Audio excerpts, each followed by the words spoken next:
Bonjour, vous êtes avec Medeh Wadien, président de l'association de protection du consommateur Uniconso à Casablanca et expert dans le domaine de la consommation et le droit du consommateur. Comme vous le savez, la protection du consommateur, c'est un phénomène assez important. C'est un phénomène qui devrait aider aussi le consommateur que l'économie nationale. La protection du consommateur, justement, vient pour réguler un marché qui est normalement un marché qui est considéré marché libéral et pour faire des garde-fous, là pour mettre des garde-fous afin de préserver les droits des consommateurs. Le législateur marocain en 2011 a promulgué la loi de la protection du consommateur au Maroc. Cette loi qui parle du droit du consommateur et notamment tous les droits qui ont été énumérés par la loi de 3108, notamment le droit à l'information, le droit à la représentation, le droit au choix, le droit à la protection des intérêts économiques du consommateur et aussi le droit à la rétractation. Donc ce sont tous des droits que le consommateur peut faire prévaloir et que le consommateur peut demander dans une situation quelconque où il se trouve s'il est consommateur. Donc, et pour parler du consommateur, nous parlerons aussi de qui est le consommateur.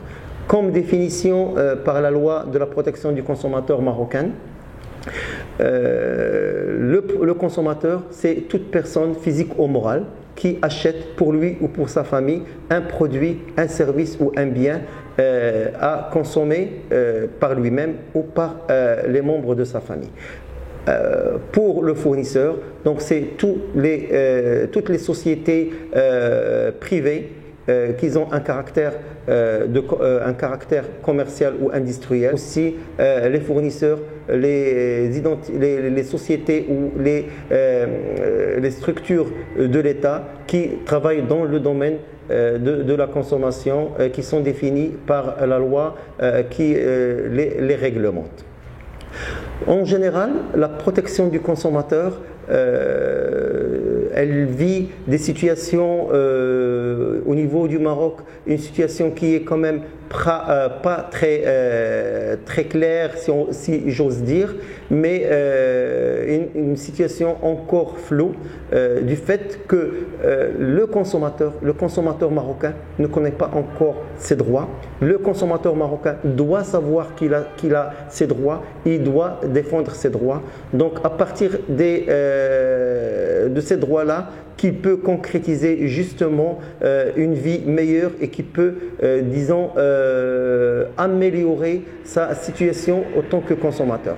Il ne faut pas oublier aussi que le consommateur marocain peut constituer un lobby important pour pouvoir défendre ses droits, constituer un lobby important pour contrecarrer tous les abus qu'il y a. Donc le consommateur doit jouer son rôle et son rôle pleinement d'un consommateur actif, un consommateur qui réagit à sa défense et qui réagit à son intérêt.